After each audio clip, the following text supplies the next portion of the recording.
How is it going, ladies and gentlemen? I'm gonna try something a little bit different on this episode. I received an email from one of the listeners. I'm gonna read it to you and then share my perspective on it. One of my coworkers was actually promoted to a lead position despite having less experience than I do, having a history of missing deadlines. The rest of the team thought this person was pretty incompetent. I'm really struggling with it. I thought that I was a shoo-in for the role and was just passed over.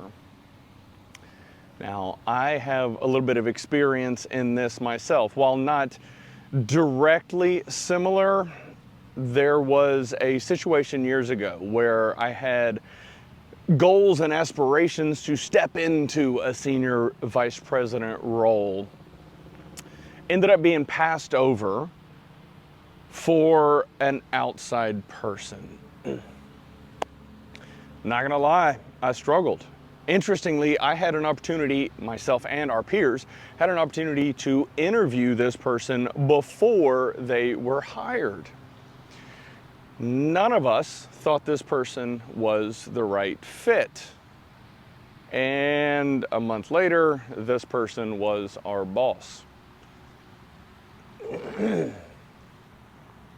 You can imagine my frustration and the frustration of others on the team.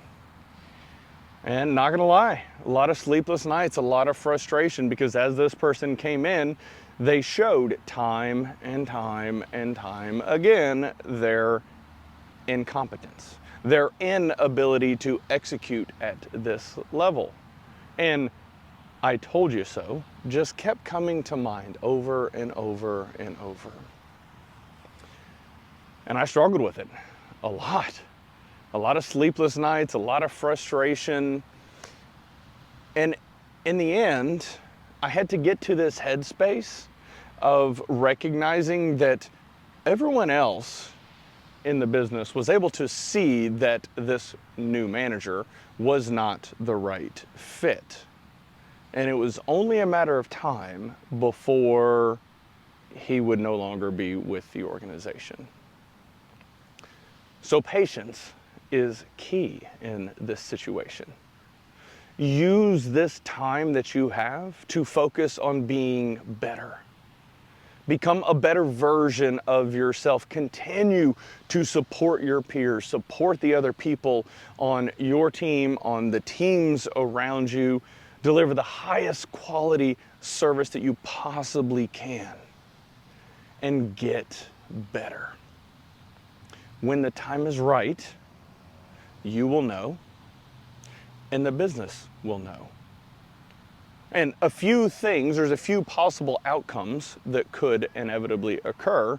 One, you end up being put into that role. Two, you end up leaving the organization. Or three, you end up just stewing in your own misery and accomplishing nothing. There's a few of those options that are obviously better, and you get to decide which path you get to take. You see, we all have the opportunity to wake up every single morning and decide how we want to live our life, what we want to do. As challenging as it might feel in this moment, I prefer to lean in to optimism. Give it a try. Let me know if that works.